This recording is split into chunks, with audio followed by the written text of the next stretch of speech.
मराठी उद्योजक म्हणून हेच सांगाल की प्रत्येकाने आहे ना जॉब तर करा, परिस्थितीनुसार करा, पण जे उद्योजकामध्ये आहेत ते जॉबमध्ये नाही. आणि प्रत्येकाने एक व्यावसायिक म्हणून आहे ना उतरायला पाहिजे.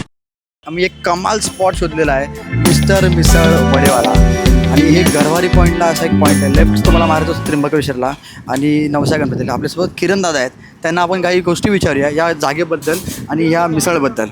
ठीक आहे किरण दादा, तुम्हाला नेमकं इथं किती वर्ष झाले किंवा किती दिवस झाले आणि काय तुमचा इतिहास आहे? मला इथं पूर्ण 13 वर्ष झालेले. 2012 साली मी इथं शॉप ओपन केलं होतं. अगोदर मी कंपनीत जॉबला होतो. अच्छा.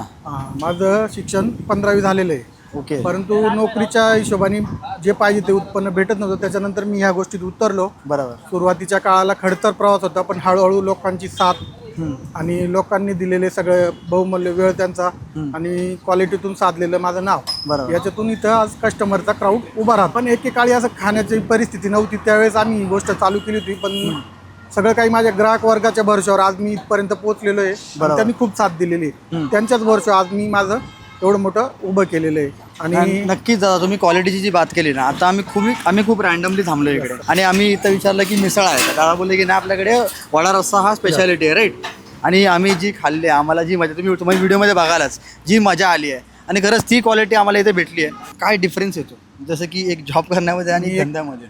एक मराठी उद्योजक म्हणून हेच सांगाल की प्रत्येकाने आहे ना जॉब तर करा, परिस्थितीनुसार करा, पण जे उद्योजकामध्ये आहेत ते जॉबमध्ये नाही. आणि प्रत्येकाने एक व्यावसायिक म्हणून आहे ना उतरायला पाहिजे. मराठी माणसांनी कमीत कमी आता व्यवसायामध्ये उतरायला पाहिजे. एक उद्योजक म्हणूनच आपण उभारी मारा, त्याच्यातून अनेक आपले स्वप्न पण साकार होतील. आता लाईव्ह एक्झाम्पल आहे की दादांना हेच पाहिजे की आपण प्रत्येकाला मोठं करावं. मग ते छोटा मोठा धंदा असून दे, धंदा कुठला पण स्केलला असून दे, पण स्वतःचा असावा यस आणि आपल्या मेहनतीने करावा. Yes. ठीक आहे. नक्कीच दादा, थँक्यू सो मच. आम्हाला